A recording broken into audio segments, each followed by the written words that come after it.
if you are mentally strong and you've got your life together and you don't have a history of addiction and you're free of trauma, experimenting with DMT or ayahuasca maybe once or twice in a year is something that I could see. Again, I'm not giving anybody permission to do that. That's something you have to clarify within yourself as a way to see a different scope of reality. Okay, if you've been studying non-duality like I have, and religions and philosophies, that can be. I've heard some people have had incredible experiences. I had the thing for mushroom that definitely changed my reality, and that can be something to experiment with. Dorian Yates talks about this, the former bodybuilder on London Real, and talks about how DMT and ayahuasca changed his life, but then he stopped doing it. He did it occasionally, stopped doing it to see, he got the message from it, and then, went on with his life.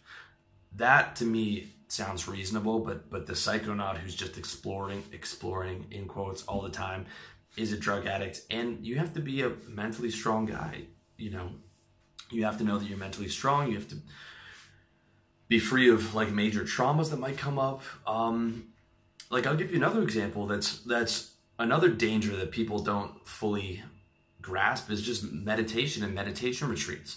I was watching Tim Ferriss on the Rich Roll podcast talks about almost losing his mind at a 10-day Vipassana meditation retreat, which I was thinking about going to. There's one literally right up on that mountain there because I'm in Thailand. I was thinking about doing a 10-day Vipassana retreat, just eating healthy vegetarian food all the time, meditating 10 hours a day. Well, Tim Ferriss, I don't know if there's many people who are mentally stronger than that dude or more focused, and he went through 6 or 7 days, and up came a very disturbing trauma from his childhood that he'd repressed.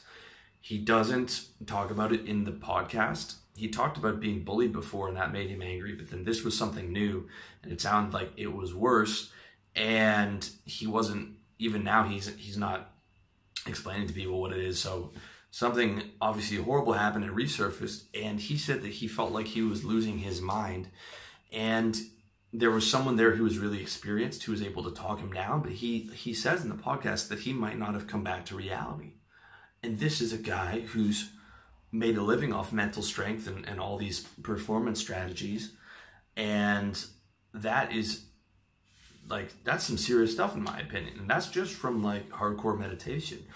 So you have to be really careful when you're exploring around these boundaries outside of reality. I've had some meditation sessions that I've done where I'm doing non-duality and I'm doing self-inquiry, and I started to feel depersonalized. I started to feel like it is serious stuff, okay? These days I prefer prayer instead of meditation. I feel like I've gained enough insight. I have a decent amount of insight, but what I want is that prayer to me is much safer. Meditation allows a lot of the negative thoughts in, whereas prayer, you're focusing on love and a connection with God, and it's sort of, protecting yourself and keeping those thoughts out. And I feel like that's something I need more than more insight that can potentially be dangerous and scary. And so I'm saying that that's just from Tim's meditation experience, let alone, adding ayahuasca or DMT or weed into the event. It is serious stuff, okay?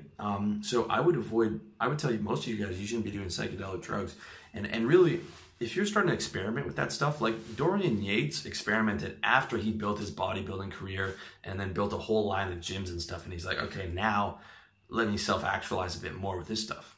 But I see a lot of guys who are 20, 21 doing this, and it's like, yeah, okay, I felt amazing in that state of that first mushroom trip, but then I came back to reality, okay? Unless you're taking those drugs consistently, you're not going to be able to stay in those states consistently. And it's like, okay, rent is due. I need to be attractive to women. I need to make money. I need to do all these other things.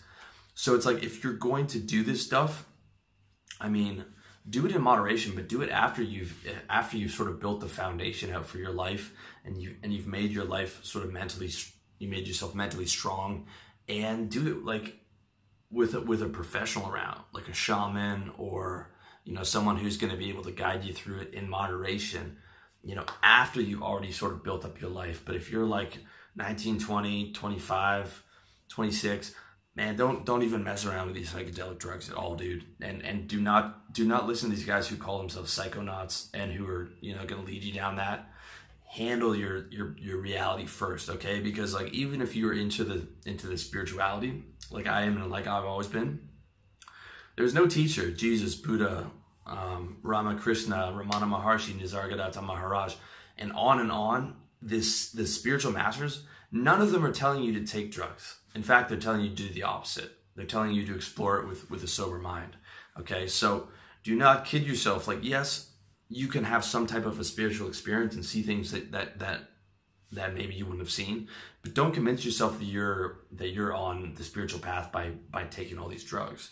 Like, if you really want to be on the spiritual path and you want to do it hardcore, then you go to a monastery and you practice there. And they're not telling you to take drugs either. They're telling you to, you know, restrict your diet and focus and clear your mind and all that stuff. Okay, so this is not something to mess around with.